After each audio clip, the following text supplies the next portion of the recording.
মাথায় আমার মেয়ে তরিন আফরোজ আমাকে বাসা থেকে বের করে দেয়। আমার দোষ তার কিছু অনৈতিক আচরণের প্রতিবাদ করা, যেমন আমার ভাড়াটিয়াদের কাছ থেকে সবসময় ভাড়ার টাকা আমি নিতাম। আমার স্বামী 2000 সালে অবসর গ্রহণ করেন। তারপর থেকে এই বাড়ি ভাড়ার টাকা দিয়ে আমার সংসার চলতো এবং সেই টাকাটা আমার কাছ থেকে এবং সেই টাকা দিয়ে আমার বাসা খরচ এবং ওষুধপত্র আমাদের দুজনে চলতো। এরপরে ওর বাবা মারা যাওয়ার পর সে ভাড়াটিয়ার কাছ থেকে জোর করে সেই টাকাটা নিয়ে নেয়। অপরিচিত লোকদের ঘরে প্রবেশ নিয়ে ওর সঙ্গে আমার লাগতো কি নিয়ে আর কি। অপরিচিত লোকদের ঘরে রাতে বিরাতে ঘরে প্রবেশ নিয়ে আমার গার্ড ও ভাড়াটিয়ারা আমাকে অভিযোগ করলে, এসব নিষেধ করলে ডিজিএফআই, আর্মি, পুলিশ, র্যাবের ঊর্ধ্বতন কর্মকর্তাদের ভয় দেখাতো ও মুহূর্তে ওদের ফোন করতো আর বলতো ওরা সবাই ওর বন্ধু।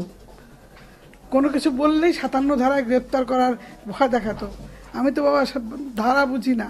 আরও বলতো পৃথিবীর যেখানেই থাকো সেখান থেকেই ধরে নিয়ে আসবো। গানম্যান দিয়ে ভয় দেখাতো।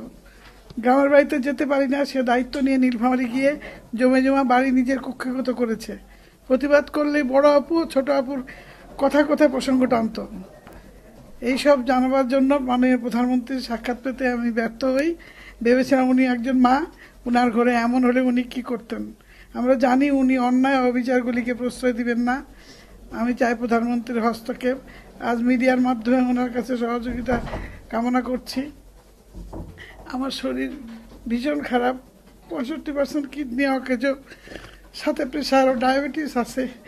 এসবের ওষুধ কিনে পয়সা ভাড়ার টাকা থেকে পেতাম, সেটাও সে কেড়ে নিয়েছে। দেশে থাকার জায়গা নেই, এখানে সেখানে ঘুরে বেড়াই। আমি আমার দেশ ছেড়ে কেন বিদেশে পড়ে থাকবো এই বয়সে? আমার জন্মস্থান, আমার 48 বছরের সংসার, আমি তো এখানেই থাকতে চাই। আমি আমার 50 বছরের সংসারে ফিরে যেতে চাই। এ ব্যাপারে আমি প্রধানমন্ত্রীর হস্তক্ষেপ কামনা করছি।